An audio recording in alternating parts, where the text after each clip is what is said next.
مساء الخير. اسمي عبد الله الأوحد، ولكل امرئ من اسمه نصيب. لأنه TEDx منصة عالمية، ولأنه إذا أشياءكم أنه ما لازم تكون نيتيف سبيكر، أنا متحكي إنجليزي بطلاقة، فاليوم راح يكون سبيتش مالتي بالإنجليزي. Okay.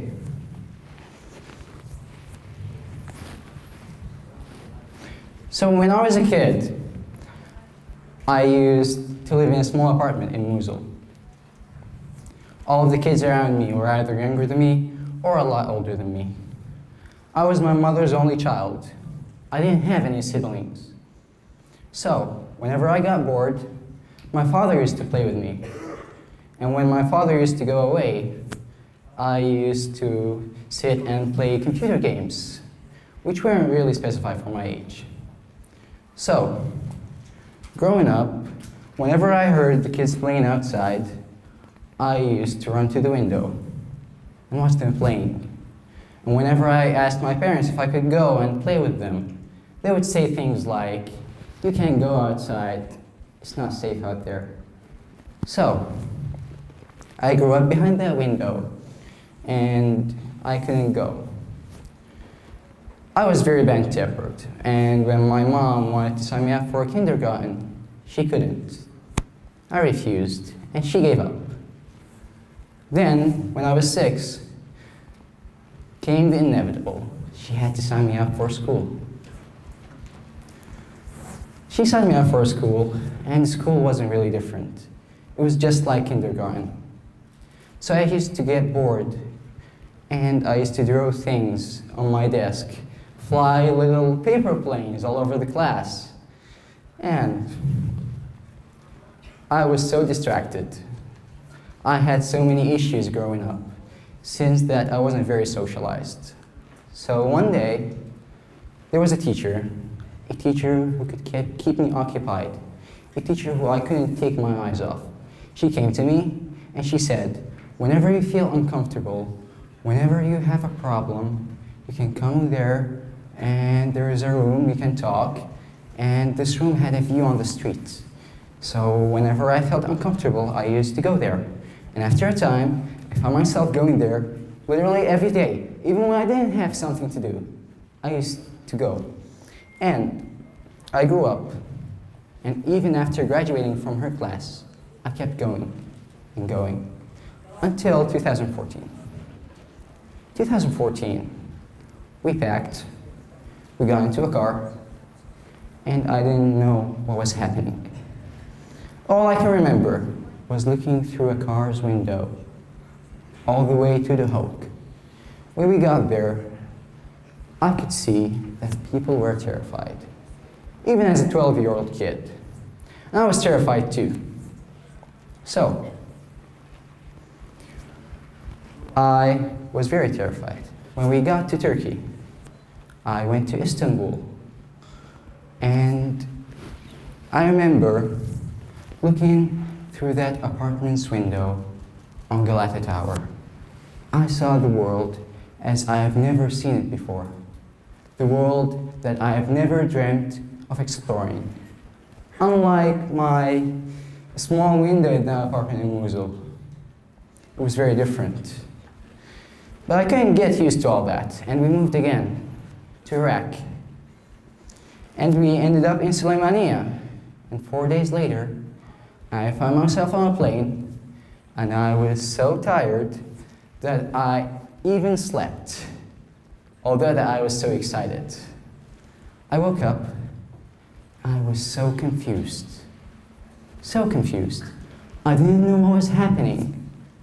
I didn't know where I was going, even though that they already told me that I'm going to Bahrain. I didn't know what Bahrain was like. And when I got there, I looked through the window. It was night. I could barely see anything. When they opened the plane's doors, my glasses got blurry, and I couldn't see anything at all. Because I didn't even know that the weather was humid there. All the way to our new apartment in Bahrain, I could see the buildings around me. And before that, the highest building that I've ever seen was our apartments building in Mosul. And when I got to our new apartment, I was expecting a view. I was expecting to see something. I got closer. The class was reflecting. And when I got closer and I was able to see, all I could see was walls. To be honest, in my time in Bahrain, I felt very comfortable, more comfortable than ever. My dad and I used to go on small trips. It was like this very short journey that I tried to enjoy. But one day, I heard my parents bragging about something. 4 days later, my dad packed. He left. He didn't say anything. He said that he would be back after a week or two. He didn't. Just like when I was a kid, I went to the window and I kept looking. But all I could see was walls. I looked up a little bit at the sky and I said, the sky is your limit. So, I started dreaming big. I learned English because my dad graduated from the United States. So I was very passionate about that. And I had these big dreams of becoming better than him. My documents weren't ready. I couldn't sign up for school. To be honest, I wasn't sad. I felt that I had more time to learn. And when I finally signed up for school, I bought a new outfit, a new bag, and when I got there, I was so excited, but I got confused. I saw 5 big buildings, and I was lost. I could barely find my class, and when I did, I found out, after days, that I was the only Iraqi there. In my time in school, I was very confused. I felt ignored. I felt alone. And one day, I was walking through a lunch break, and I was thinking about a way to give an impression, to make myself noticeable. And then, while I was walking through that hallway, I saw a board. I tried figuring out what that board was for, because there wasn't any board in Iraq for this kind of things. And I saw pictures, names, scores, and above all that, the board of honor. After a time, this board became my new window, but not the window that I'm going to see people out of. The window that people are going to see me in. And I couldn't really be on that window because the semester was over. So I waited. I waited and I waited. And when I signed back for school, I found out that I was transferred. I asked why, and I found out that I was put in the class that had more than 10 people on that same board. And I was so excited. I'm gonna see the celebrities, the people that I used to look at every lunch break. But boy, was I wrong. In the meantime, my dad was in Mosul. The operations to liberate Mosul had started, and districts were being wiped out.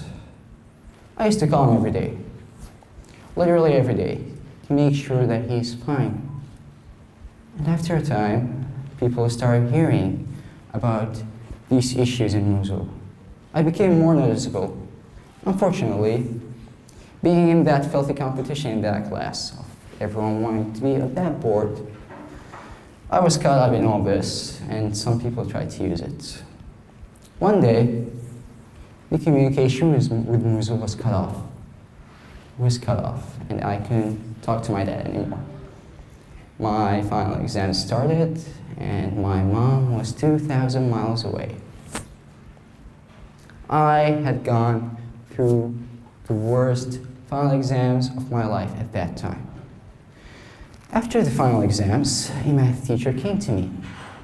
The math teacher said that I didn't get the best grade at maths, and my hopes of being on that board started to disappear. So, After days, they started announcing the names for the top 30 students on our school, starting in a descending sequence from number 30. So, with every name that they announced, my heart would beat faster and faster and faster until they got until there were only 5 names left. They said the 5th name, the 4th name, the 3rd name, the 2nd name, and then the first place goes to Abdullah, and everybody clapped and cheered. No one knew me back then. Maybe no one knew my name. But they clapped and cheered because they knew that there was a boy who came from Iraq all the way to Bahrain, who had his father in the war, who had his mom 2,000 miles away, could be on that board. And not just on that board, on the top of that board. So, a few days ago, I was looking at that picture from the party that the school made back then. And I was wondering, why was I so sad? I kept looking more and more until I found that invitation. That invitation wasn't meant for me. When they gave me that invitation, they said, give it to your dad. And my dad wasn't even there. He was 2,000 miles away. So, when I packed, when I got back to Iraq, I knew that I didn't just leave an impression. I left a story. I got back to Iraq, hoping to see home, hoping to see my father again. And when I got back to Mosul, all the colors had paled. Even when I saw my dad, he looked like he has aged along with the city. And our first encounter wasn't that dramatic event. All what I could notice was that I was a lot taller than him. Okay. So, after 2 years of being in Iraq, I started noticing one of the problems that we have. ISIS had disconnected the city from the world. I applied for an exchange program, hoping to learn, and I got rejected. And while I was scrolling down that email desperately, I saw another link, a link to another program called the Experiment Digital. The Experiment Digital became not just my window, but also Mosul's window to the world. 500 people from different places around the world were presenting issues about their communities and trying to find solutions. The Experiment Digital became my family. And after graduating from the Experiment Digital, I was trying to find opportunity to use all these skills that I had learned during the Experiment Digital. I saw the Peace Festival as a great opportunity to do that. And when I got into the Peace Festival, I found out that it was a lot more than that. The Experiment Digital, the Peace Festival was my new family. I found out a lot of people who had many stories, and I started writing my own story. And while I was doing that, I remembered all the people who I had met, even in Bahrain. There were a lot of amazing people who were my friends, even when I was in my darkest times. So while I was writing this story, I remembered my teacher, my Arabic teacher. That teacher. I had my mom calling her. And when my mom called that teacher, they talked, and then she gave me the phone, and I said, "Hello, do you still remember me? I'm Abdullah." Then she said, she didn't say anything for 2 seconds, and my heart was beating. Then she said, "Of course I remember you. You're the smart little blonde boy who used to sit in the front row, who hated studying, And then she said, do you still remember that small paper planes? They used to fly all over my class. Have you become a pilot yet? And I said, no, I didn't. She said, don't. And I said, why? She said, because it's dangerous. But today I say, I'm not going to be a pilot. I'm going to be a journalist.